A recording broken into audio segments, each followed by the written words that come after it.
వచ్చిందని మాట్లాడము. ఒక మాటలో చెప్పండి, ఆయన రావడం మూలంగా కేంద్ర కమిటీలో ఒక మెంబర్ మిస్ అవుతాడేమో, లేకపోతే ఇంకొకరికి రకమైన అవకాశం వస్తుందేమో, అది పక్కన పెడితే ఈయన రావడం మూలంగా అసలు పార్టీ మనుగడకి పార్టీకే ప్రమాదం అనేది ఏమైనా చెప్పగలుగుతారా?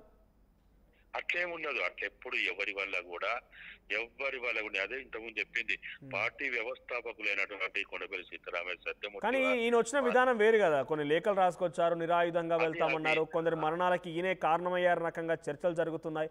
కాబట్టి ఆయనను ఉపయోగించి పోలీసులు ఇంకేదైనా 2026 కల్లా మార్చి కల్లా మావోయిజాన్ని అంతమొందిస్తామన్న రకంగా వాళ్ళు టార్గెట్ పెట్టుకొని ముందుకు వెళ్తున్నారు. కాబట్టి ఇవన్నీ పరిణామాలు, కొన్ని కీలకమైన పరిణామాలు, కీలకమైన వ్యక్తుల యొక్క మరణాలన్నీ కూడా వాళ్ళు టార్గెట్ రీచ్ అవుతున్న రకం కనబడుతోంది. ఇప్పుడు మల్లోజులో కూడా పోలీసులతో కలిశాడు అనుకోండి, పరిస్థితి ఏంటి? అంటే ఇప్పుడు పార్టీలోంచి బయటకు వచ్చిన తర్వాత వాళ్ళు ఉన్నటువంటి వాళ్ళు ఖచ్చితంగా జాగ్రత్తలు తీసుకుంటారు.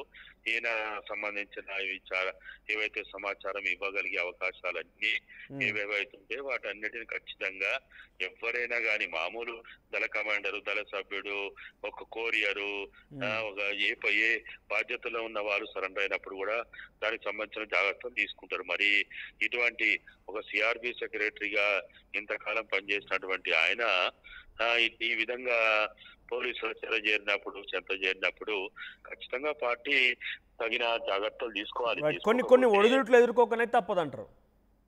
తప్పదు. ఇప్పుడు చిన్న వాళ్ళు ఇది అయినప్పుడే కష్టాలు చూస్తాం మనం.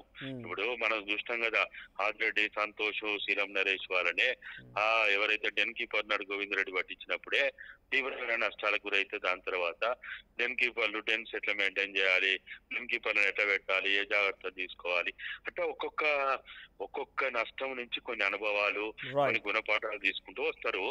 ఇప్పుడు వేణుగోపాల్ లాంటి అతి కీలకమైనటువంటి వ్యక్తి మరి ఇప్పుడు ఇట్లా జరిగినప్పుడు చాలా వాళ్ళ పార్టీ జాగ్రత్తలు తీసుకోకపోతే మీరు అన్నట్టు నష్టపోతుంది. రైట్. థ్యాంక్ యూ నాయ్ గారు. సో ఇది తెలంగాణ ఉద్యమకారుడు గాదినే చెప్తున్న మాటలు. సో వేణుగోపాల్ అనే వ్యక్తి చాలా సుదీర్ఘ అనుభవం ఉన్న వ్యక్తి. 1980 నుంచి కూడా ఆయన క్రియాశీలక మావోయిస్ట్ పార్టీలో పనిచేస్తూ ఉన్నారు. అంచెలంచెలుగా ఎదుగుతూ కేంద్ర కమిటీ సభ్యుడిగా కూడా అయ్యారు.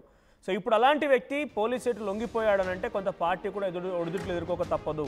సో గతంలో నంబాల మరణం గురించి కానివ్వండి, లేకపోతే ఆయన ఇన్ఫర్మేషన్ పోలీసులకు చేరవేయడంలో, రీసెంట్గా మరణించిన మరో ఇద్దరు ఇన్ఫర్మేషన్ చేరవేయడంలో కూడా ఈ మల్లోజులే కీలకంగా వ్యవహరించారనేది కొన్ని లేఖల ద్వారా, మరి కొంతమంది బయటికి ఆడి లొంగిపోయిన వ్యక్తుల ద్వారా రకరకాల చర్చలే జరుగుతూ ఉన్నాయి.